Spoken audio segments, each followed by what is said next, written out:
All right, to my guest, thank you so much for being on the show. How you doing? How you feeling?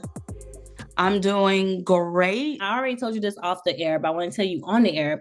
I want to give you your flowers for two things. First off, congratulations on your beautiful wedding. Thank you. Appreciate it. Collecting all the Okay. flowers there. Appreciate Yes. it. And major congratulations on winning an NAACP award for outstanding documentary. How did that feel? Surreal. Yeah. 100% surreal because when we got to the table at the award ceremony, we were like in the back. And Mm, so for us, we were like, oh, that's indicative of maybe not winning. right. So we were like, okay, get a little bit more champagne. We gonna chill and eat and have a good time. So when You know, they niggas always actually think everything is a sign.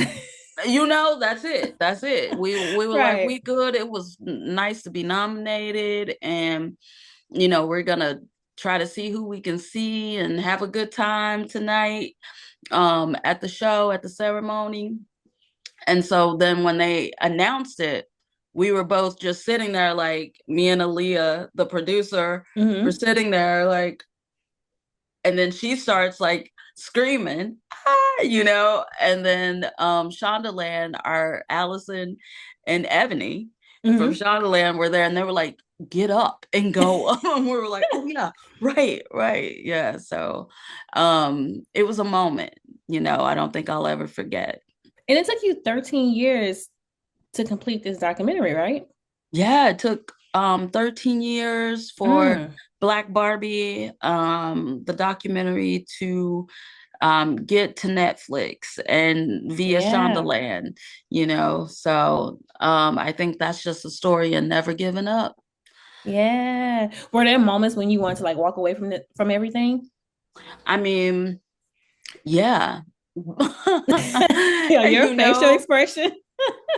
I mean, the no's just kept coming. The you know, the thoughts about the creative kept coming. Hmm. And I remember having a conversation with someone, and they were not seeing how the puppet animation with dolls and playing with dolls and the kids, how it could all come together. And I remember just being like, well, you lack imagination, Facts. you And the know funny thing about that is that goes viral on Instagram. what goes viral. The Barbie dolls like reenacting certain movie scenes and stuff. You know that Yeah. that's it's definitely something that is already and has been playing out in the zeitgeist before our film, before the Barbie film. People are Facts. out here doing um animation that's fun and um amazing, Yeah. for lack of a better word. They're out there doing that. So for me, it just made sense to do it in the film, to play with the dolls. That's what I called it. It was finally like literally playing with Barbies. Yeah. I got to do that in the film. Which we'll touch on later because you didn't even like Barbie dolls growing up. Mm-mm, no, you can miss me with all of that. I was not checking for it. Right. How has creating a documentary changed the way you view storytelling? You know what? I just have to say kudos. I This was my first documentary. I'm primarily a writer and Mm, director, so I'm in the scripted world of things. And so documentary is hard. yeah, I've been hearing that a lot lately. Why is it so hard?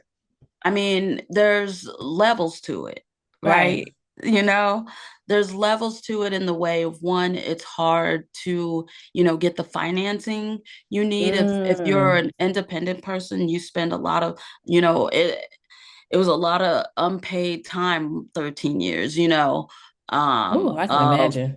yes, just believing in the story, believing in the vision of the story, and then having people who believes in me and this vision of the story and the story itself, Hmm.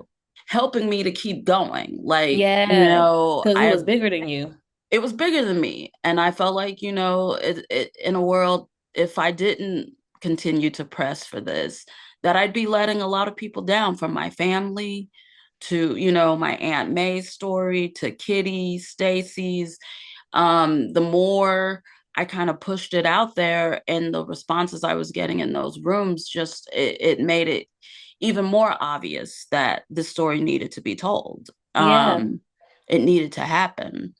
Yeah. So, it's challenging on that end of the spectrum of, trying to get some form of financing to put some production value into the Yeah. project, have it look like, you trying to do something, you got a visual, Right, right. something going on. It is visual storytelling, films in and of itself. And so, you have that, and then distribution was a little challenging as well. And then just story. You don't Mm-hmm. have a script, right? And so you're hoping that you're asking the right questions, Yeah. you know, and um you can't put words in people's mouth. At least that's not how I operate as a Right. documentary director. I like for it to be conversational. I like for people to just talk to me. Let's have a conversation, and I'm listening, and I have questions, but um sometimes what they're telling me, as I hear their story, as I'm actively listening to what they're telling me, that's more compelling than the questions that I have here. Right. So I'm like, let's deep dive, talk more about that. I wasn't expecting that. Yeah. So actually trying to create so where story wise, Mm-hmm. beginning, middle, end, what's the arc, what's the plot, what's and how do you get this information out, Right. um in an entertaining way, hopefully. Yeah. Yeah, so it was a challenge. One thing I will say that I really enjoy about the documentary is I think you did a really good job with navigating between the critical and the celebratory moments of Black Barbie, because there were times where I was side-eyeing Barbie, like, come on now, like y'all treating Black Barbie like how y'all would treat Black people in real life, like before she became a part of the universe. So was that challenging for you to be able to like showcase both narratives? I mean, it was always something that I was very talking with my collaborators too. We all had this understanding of it being a balance. Right. Thematically, when we're talking about representation, Right. identity, seeing yourself in the world, and what is communicated back to us, no matter how affirm. Where was I? So I you were got saying how all. you would talk to your collaborators and Oh, right. Having this understanding of balancing thematically how dark, if we really kind of looked at it, what story we would be telling could be really dark and bleak yeah, about what it means to not see yourself. Um, you know, and we knew it was Barbie. And so on one hand, we're anticipating people want to walk in and see something fluffy, yeah. fluffy, cute, you know. Mm-hmm. And on the other hand, we knew we needed to talk about these things that matter to Right. these themes that matter to Black women and Black girls. And so it's like, how do we get this balance of darkness and light, knowing that, and one of the approaches we just took to it was thinking in terms of, at least for me, I thought of it as like, it's life, Yeah. right? Yeah. It's life. Like, bad things happen, and we don't have to dwell in that space. we Right. can we can acknowledge that, let be a witness as our subject testifies, Mm-hmm. and you know and then move on to the celebration, Yeah, I you ain't gonna know? lie. It was a scene that you did where I think a book came out or something, and it was like showcasing all the different things that happened within Barbie. And nowhere in the Mhm. book they mentioned Black Barbie. I'm like, that was a moment. It was a moment. I think we were all really surprised. I think it's something, and it just kind of speaks to being in a place where you're, constantly told that, Black Barbie matters to Mattel. Black Barbie matters in general. The legacy of that, Right. of how Black Barbie came to be, the women that, were able to make that happen, all of that matters. But then in something so, um, kind of crucial to the history Yeah. of Mattel on that timeline in the book, we see that Black Barbie's nowhere to be found. And it's these competing narratives where if it is a legacy that you acknowledge and respect, and Then why if not it is include her? important, yeah, Right. exactly. If it is important, then why is she missing? Right. Why is Right. she not included? Why is she not seen in the Barbie movie? Why isn't she not, you know, Yeah. um, her presence is, and so for me it's competing. It's, you're saying one thing but you're showing me another. Right. Did you get any resistance from Mattel You doing know, this it's documentary? no, not at all. No Okay, that's resistance. good to know. Yeah, it's not a Mattel film, but by Because I want to any, keep my Barbie dolls now. yeah, by, you know it wasn't even something we wanted to do, in the sense of, I was just like, this film is not about Mattel. It Yeah. just so happened to be the big corporation behind this particular doll, Right. but it is, just kind of shedding the light on the importance of play, Yeah. and what's at stake for Black women and Black girls, when they're not really thought of in an intentional, meaningful way. Right. Right. When it comes to the content and the toys that they play with, Mm-hmm. while at the same time celebrating um, my Aunt Beulah May, Yeah. Kitty Black Perkins, and Stacey Mm-hmm. McBride Irby. Yeah. Hmm. Now, growing up, what was it about Barbie that didn't resonate with you? Because you hated Barbie dolls or just dolls in general. I did. Is it okay? Because it's funny, because I just hated dolls in general, to think in terms of, as a little girl, I didn't have the language that I Yeah. do now to kind of really put into words what it felt like as a Yeah. little girl, and not really gravitating towards the things that they were telling me I should be gravitating towards as a Mm-hmm. little girl, if that makes sense. I hate the color pink. Like, I was just like, I love the color blue. Like, Yeah. blue, that's my favorite color. Nice, like, deep cyan, like royal blue. Like, oh, Yeah, that blue is your shit, I can tell. yeah, exactly. But pink, I'm kind of like, oh no, I don't, no pink. Um, Right. and dolls were like that as well. Mm-hmm. It was like, okay, I have a baby doll to change the diaper, to feed, to coo, nurture, nurture. Mm-hmm. And then the fashion doll came along, and I don't really consider myself in any way, shape, or form any kind of like fashion forward person. Mm-hmm. Um, and so for me, it felt very vapid, and I was like, I don't care as Mm-hmm. long as I'm comfortable. um I don't care.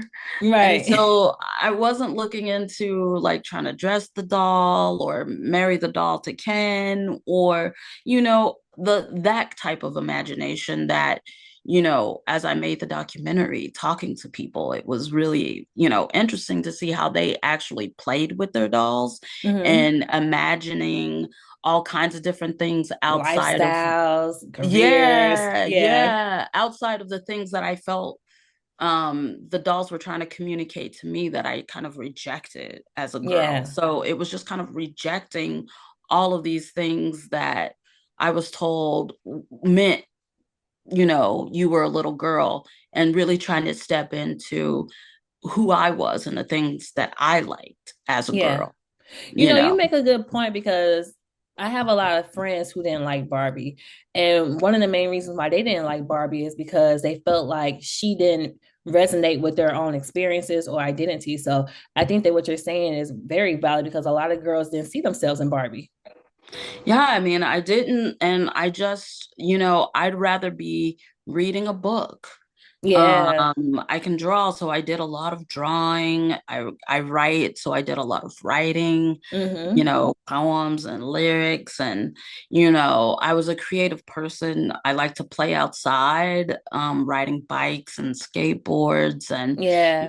playing remote control cars or transformers, Mm-hmm. trivia games. Like I was Something that was really, interactive. yes, and I'm still that person. Like I like Yeah. activities. I like,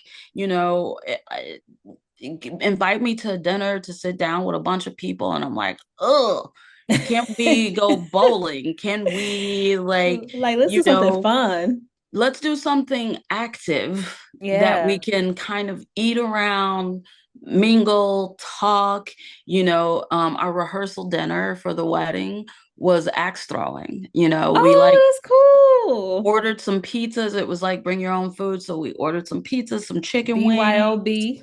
Yeah, and they had alcohol. So, or no, they didn't actually. So you could bring your own alcohol. They had like beer. Yeah. So BYO alcohol, order some beer and throw some axes. They let Now us that's throw some cool. knives. And you know what? I was like, yes, yes, yeah. Like I was thriving in that environment. Yeah. So I really do. I like to play games. I like activities. I like puzzles, stuff like that. And for me, it wasn't necessarily, dolls weren't a puzzle. They weren't Yeah. active. I didn't. What was really funny was that I did get like a kitchen Mm-hmm. Like a toy. Barbie. Yeah. No, it wasn't Barbie. It was just like a kitchen set, Uh-huh.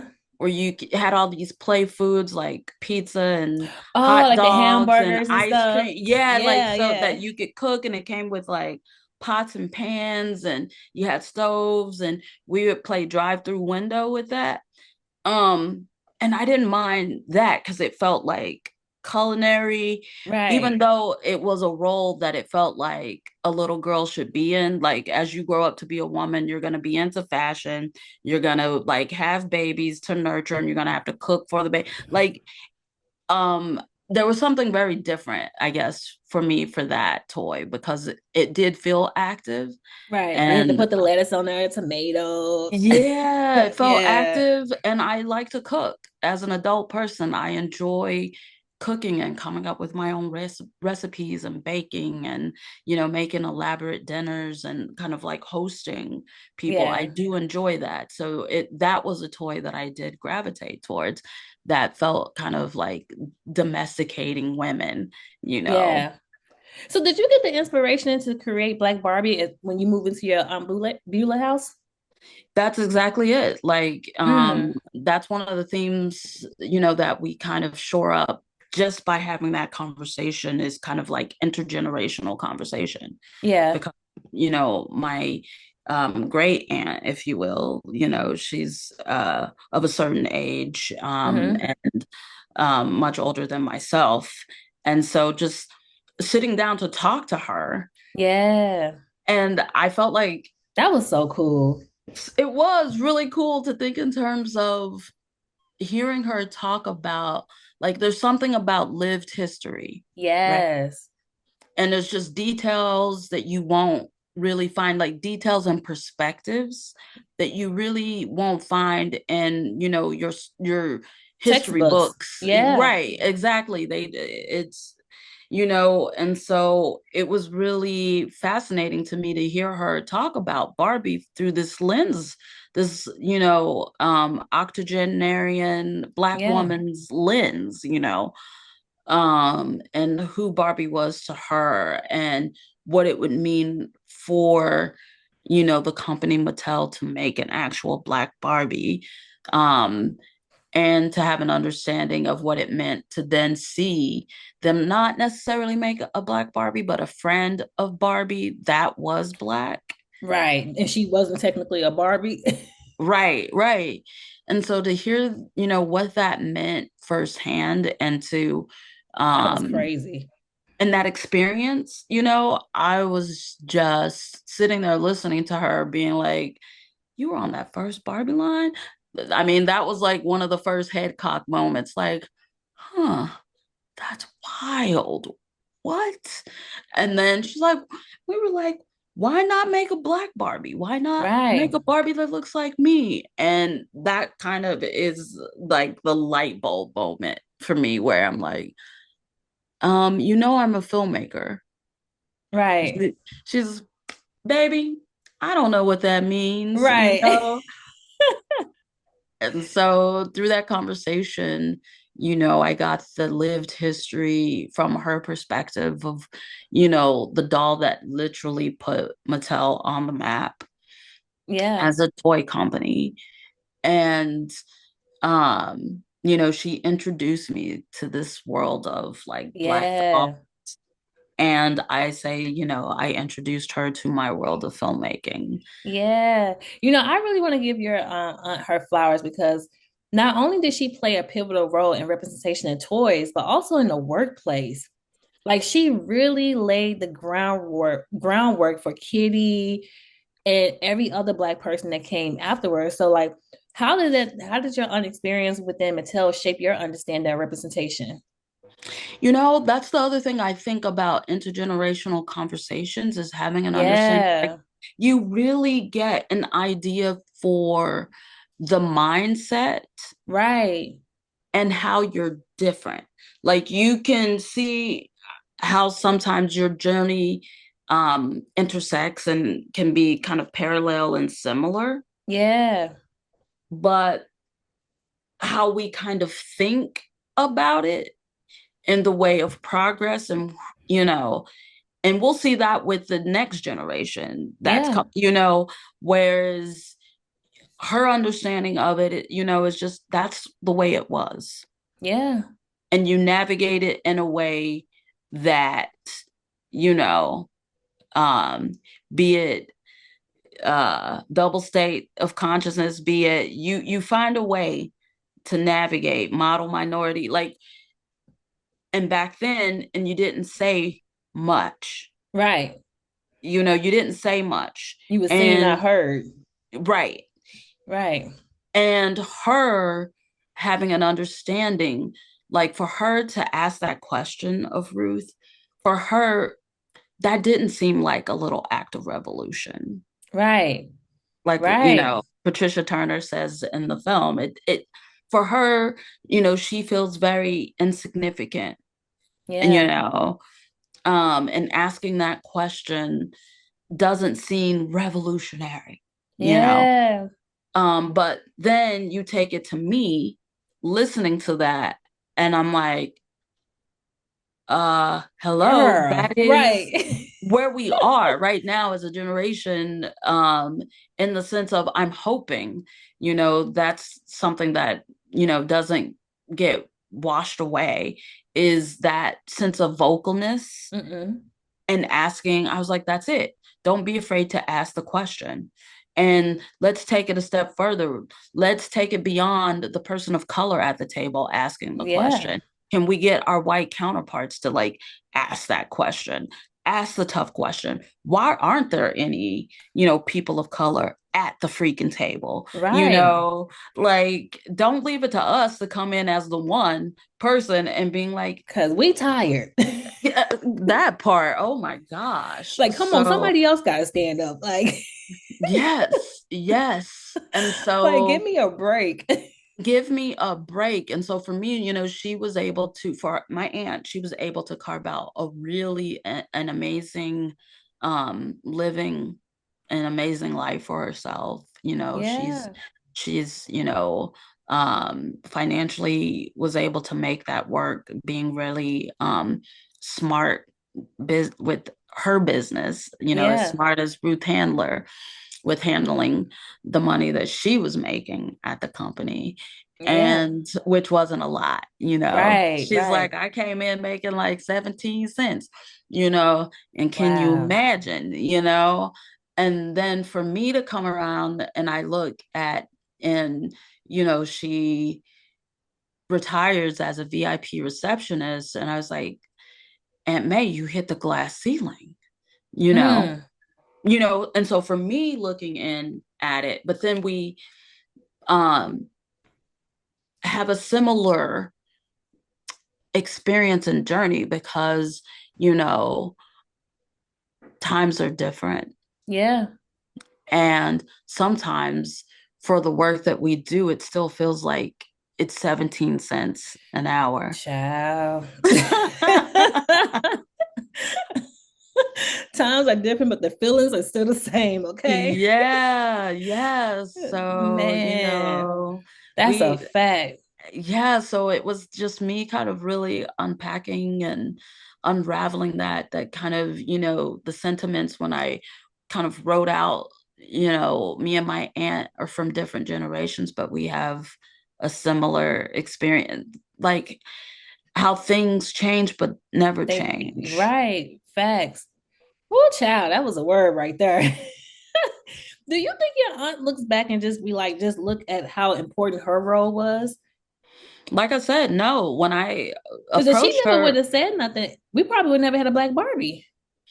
I mean, if she hadn't, it's like Patricia Turner said, like, if my Aunt May wasn't there at the company, would there have been a thought for them to hire a kitty Right. in a leadership role and have an understanding, that what we are, charting out is it's not enough to have um, people of color as your workers. We need people of color in the And boardrooms, in the leadership. leadership position. And so Exactly. that's what we see Mm-hmm. is Kitty being able to come in as lead designer, a Mm-hmm. Black woman who then hires two Black designers and Yeah. makes Black Barbie a reality. Yeah. So you get that like understanding of representation and the and we're seeing it now play out in you know a different way. I was just watching some news before I got here, but it's like be grateful that you're at the table, right? And it's something we say in the movie too, in the third act. It doesn't matter Right. how you show up, doesn't matter. You are in the space. Right. So if you know you're not in the space in a leadership role, just progress is slow. We'll get Right. there. Just be Don't worry. grateful. Just be grateful, though, you have this opportunity that was, like given to you, but not that you have actually worked for. Right. You know what I'm saying? It's like, Right. no, I've worked really hard I to put just get blood, to sweat, here. tears. Yes. Exactly. I wasn't just sitting on the couch eating potato chips and you gave me a job. Like, no. Right. Right. And the fact that Black Barbie came 21 years after Barbie, I think that speaks volumes within itself. Exactly. So that Right. was the other thing that I found very I just remember um coming from a place where I didn't understand um the significance and the importance of dolls, the value Yeah. of them, to looking at this Black Barbie and having an understanding like, oh, wow, it took 21 years. Hmm. And, in my voice in the film, I'm just like, it's a doll, y'all. Yeah. Like, so for me, what I'm communicating is having an understanding that if this is what it takes for a piece of plastic, can you imagine a piece Yeah. of plastic, a melanated piece of plastic, 21 years to be worthy of the Barbie brand name? Can you Yeah. even imagine what it's like to navigate this world and this space and white spaces as a Black woman, human flesh and blood? So Yeah. I was sitting there relating to Black Barbie's journey in a way that I Because it's our just, journey. yeah, I It's wasn't our ready journey. for. Yeah. And And it's, oh, go go ahead. ahead. No, go We're getting ahead. passionate, right? Yeah. Because I love how you showcase the different generational differences in how Black Barbie is perceived. Because you got the younger girls, they're like, okay, that's Barbie. This and like she was, I love her when grown ups play with her. But then when you got to the older women, and like I think one of the women, she started crying, and I'm just like, they see themselves. And when I was growing up, I wasn't allowed to play with white dolls. So I think you Yeah. did a really good job doing that. Like, did you notice that, like the difference between the two generations? I did mention, and I think, um, coming from this perspective, my journey is not really liking to play with dolls in general, Right. to definitely having, and I have recollection of um having white dolls. Mm. And we had a black Cabbage Patch. I do remember that we had, my mom specially made some black Raggedy and Raggedy Andy for my brother. Like, Right. she spent $150 a pop on these plushy, like, black versions of Raggedy Ann and Raggedy Andy so that we could Mm. have them. We were not a rich family by any means. Right. But, as I grew up and got older, that had a certain, that landed on me in a way of having an understanding that even though we were allowed to play with white dolls, that my mom had this thought of, I'm going to spend this money so Right. that my kids can see, um we from the South, Raggedy Ann and Raggedy Andy, they're Right. big players in the toy game out there. So you know I think I wasn't surprised at, How deep it got? okay, yeah, like I wasn't surprised at how deep it got because of the way I was feeling about Black Barbie's 21-year journey. um And I think that, between the women, the younger women and the older women, um, first and foremost, it was just really important to show that it's not a monolithic experience. Facts. Facts. We don't all think the same. We don't all, want the same thing. We don't, so it was important to showcase that. Yeah. And since my experience was, coming from a place that, we were affirmed as Black children in our Mm-hmm. home, but we were still allowed to watch a lot of white TV and play Yeah. with white dolls. And, Leah Williams came in as our producer, and she kind of offered this other perspective of like, well, she's like you. She didn't have any white dolls. Her parents was just like, no white dolls. You Right. play with black dolls, you Right. know. Um, Right. Because and mama so didn't play that.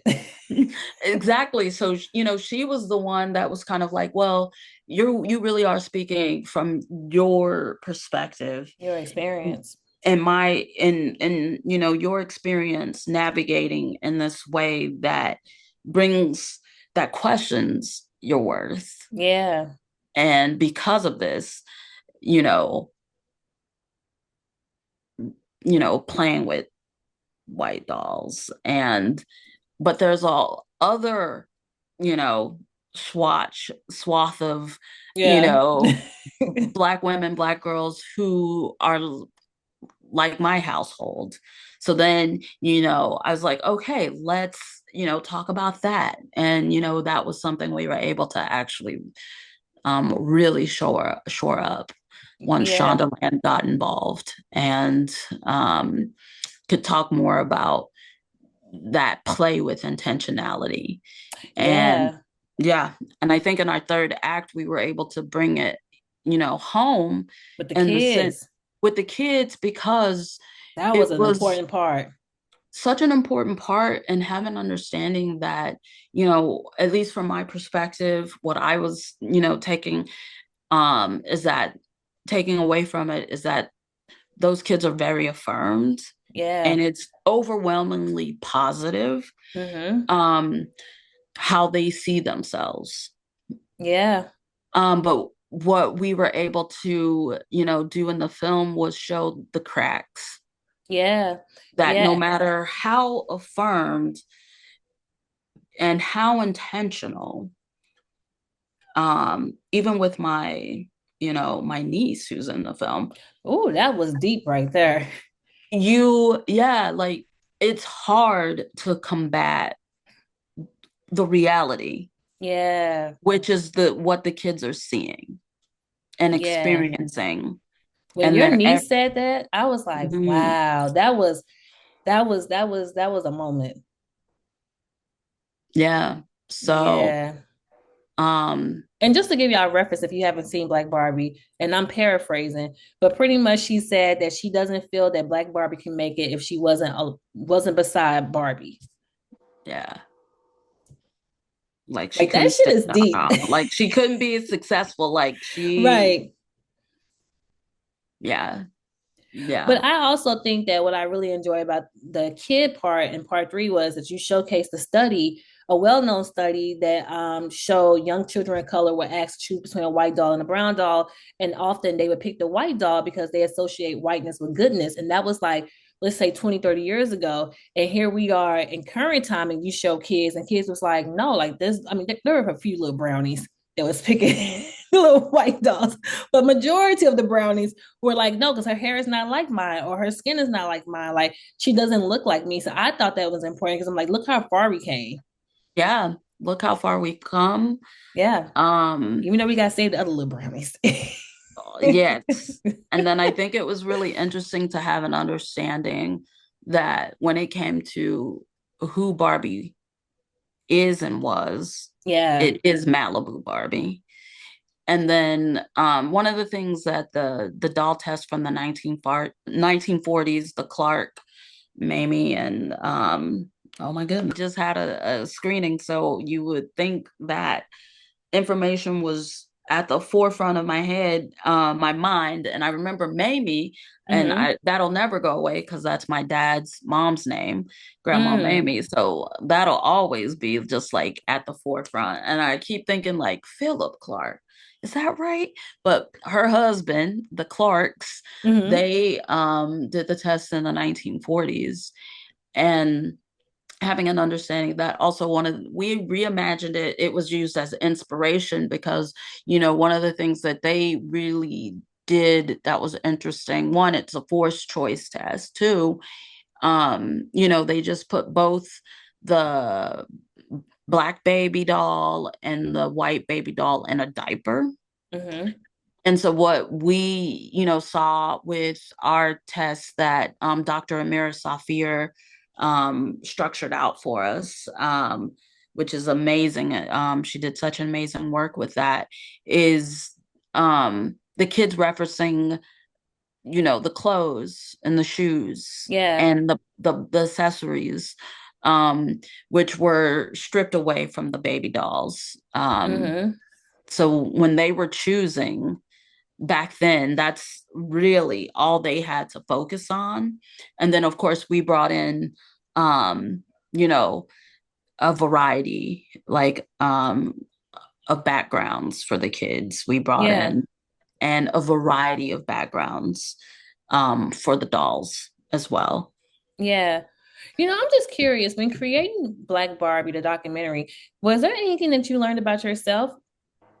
Oh yeah, I learned all kinds of things about myself. I unpacked so much just around dolls. And I think that's one of the reasons why I felt like little, like really looking to her in the film Yeah.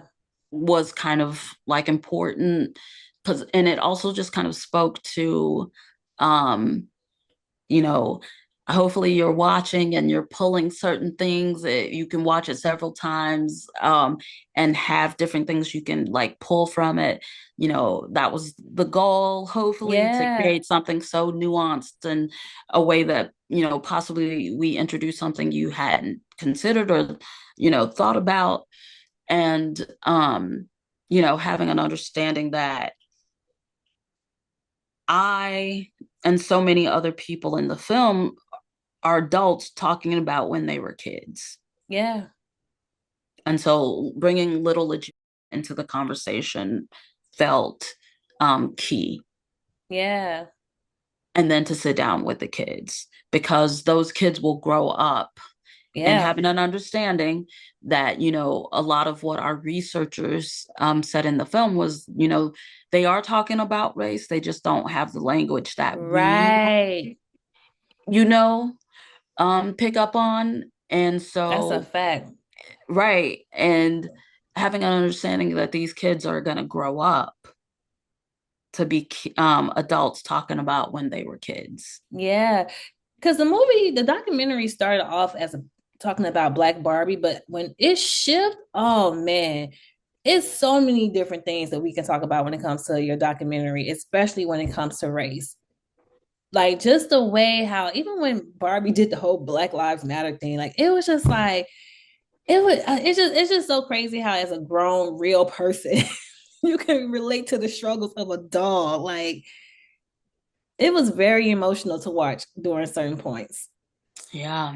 And, you know, we hope there's, you know, like I said, life, there's joy, Yeah. you know, some tears, laughter, you know, it encompasses, it'll take you on an emotional ride, Yeah, it definitely journey, did. like life. So hopefully you're laughing at some point. You might be a little weepy at some points. But hopefully when we get towards the end and, you know, we kind of incorporate, of course, the making of Black Barbie, a documentary in there. There's so many things that, you know, you'll feel empowered Yeah. to see that, you know, Black Barbie, we've created space and made space for her on the timeline. You Yeah. know, we've made her the hero of her own story in Just like this Black women, child. documentary. Yeah, Right. Right. you know, and so hopefully that's something that, you know, one of the main takeaways is that no matter how much they want to strip away and try to erase our accomplishments and what Mm-hmm. our contributions are to Mm. these United States of America, Come on now. you know, that um we know why the cage birds sing, and Facts. we gonna be out here And we doing gonna what be we all right. do. Right. We gonna see a need, we gonna put some people together, and we gonna make it. Right. And If that's we one thing don't we gonna see it, do. We gonna put we some gonna people make it. together. We Right. gonna make it happen. We tired. I'm gonna tell you, we out here exhausted, but that's not gonna stop us. And if Yeah. we can't do it, we gonna pass the torch to someone else who can. So Right. let's do it. Let's, you know, yeah. So now that the documentary is complete, has it changed the way you think about legacy, both personally and culturally? Yeah, it's so funny because that's I'm in the middle of, I wouldn't say middle, but like rewriting a script that kind of talks explores the legacy of the Black rodeo through the That's a good one. protagonist of a Black girl, Mm. uh and a Black cowgirl, you know. And it is, she comes from a family of legacy rooted in the rodeo. And Mm-hmm. what does that mean? And so I guess I am in an era of exploring legacy. And it's funny because that wasn't a main theme really, like, I called it like our hero story. So the hero story, A story is my aunt Kitty, Mm-hmm. um, and Stacy and Black Barbie, right? Right. That's that A story. We're there.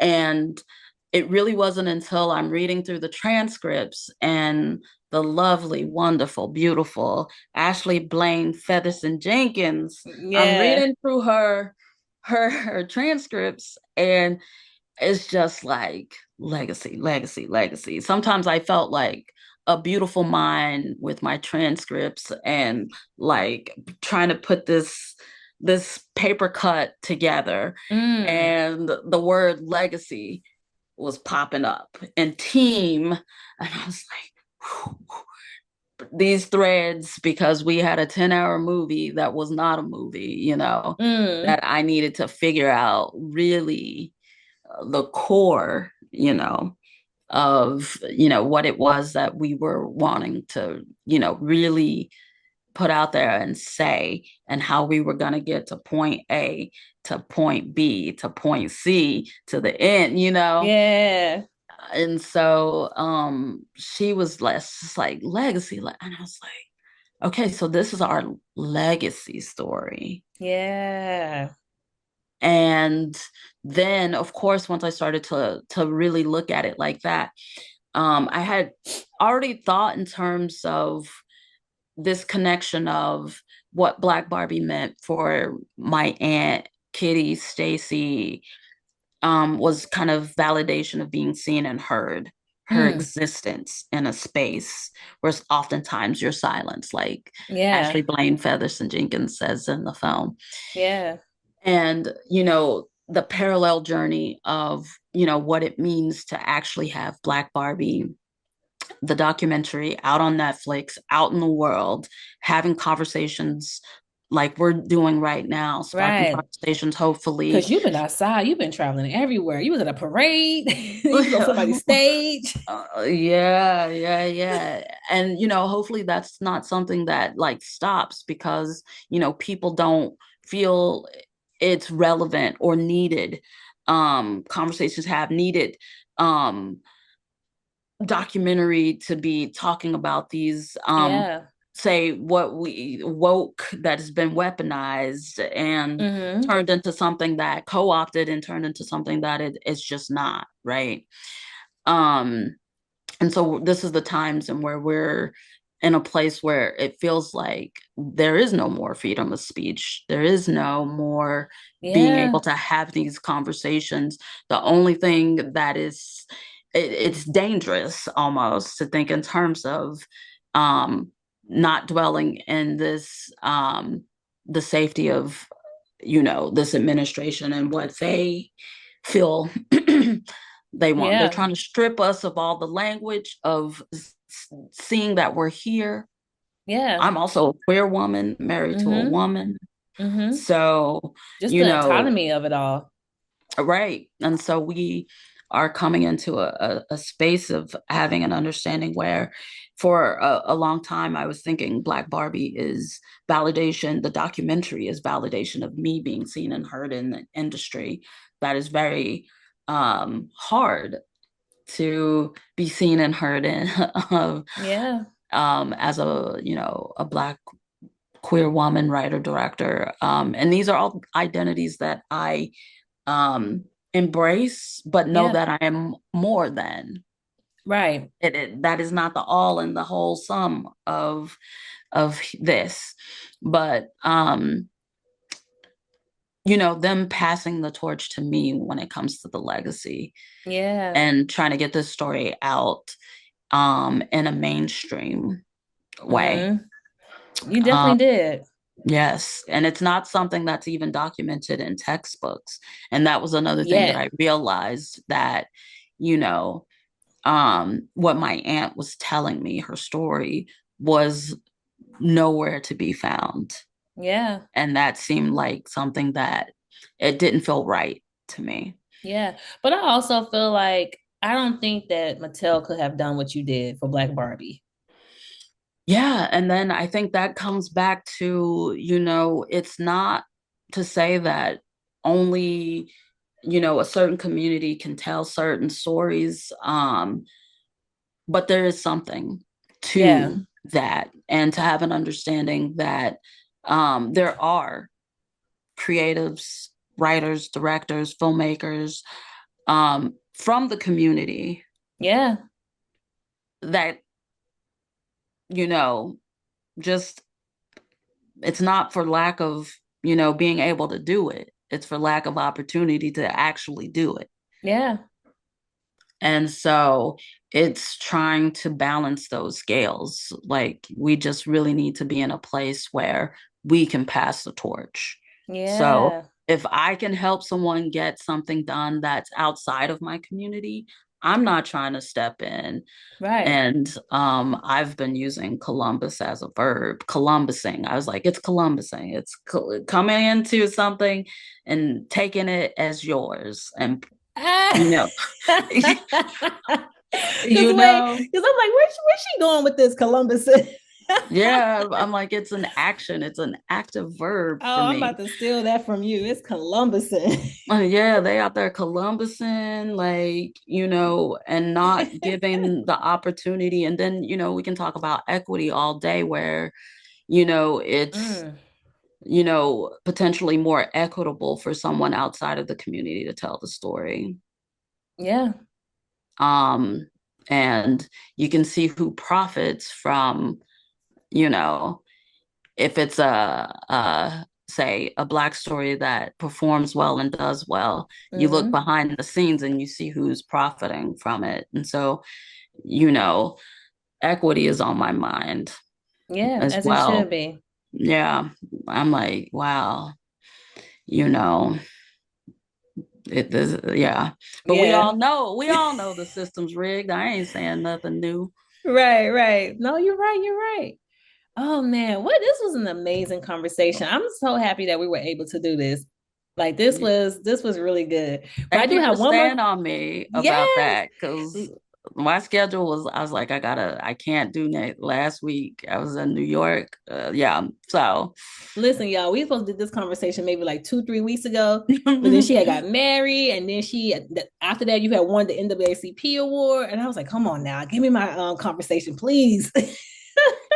it's even more, I will say, like, timing, I is even more, at the forefront of mine, because, since I had the project for 13 years, I have a true understanding of what it means to be myself as a filmmaker 13 years ago. And the Yeah. filmmaker I was 13 years ago could not have made this film that we have Mm, on Netflix right now. So, right. I respect the journey and the time, and then have an understanding that also releasing it, 10 years ago, the timing was Timing is just perfect. everything. We had, what, the 2023, the year of Barbie. We dropped Black Barbie on Netflix in 2024, Hmm. trying to make it get Black Barbie out there in a very intentional, meaningful way. Black Barbie So was like, timing, Barbie, you ain't leaving me out this one. we out here, y'all. Right, right. Got something to say. And so timing is everything. So if we would have, kept some of the previously scheduled ones, we wouldn't have been in a place where, um, I could talk about having a wife, and, Yeah. winning an NAACP award. And so it's just, I feel like it's enriched our conversation, and the timing was just perfect. Yeah. And last but not least, if Mattel was to come to you and say they want to make you a Barbie doll, would you do it? You mean like make a Barbie doll out of me? Yeah. I'm gonna have to echo my aunt. She'd be like, me, little old me. They should Like, definitely make a Barbie doll what? of her. That would be so amazing. She would love that so much. I would love that for her. You know, Yeah. Y'all gotta make that that would be happen. something. Yeah, that would be something that I would love to see, as opposed to seeing a Black Barbie of me.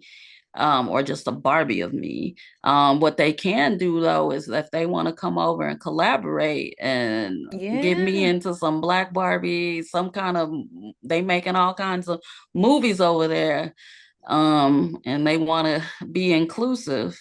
Okay. Because They got my details. I Hit me sure want a up. partnership with Barbie. Like I love Barbie. Hit me up. Let's tell some stories. Yeah. Have they reached out to you just to say congratulations on the success of your documentary?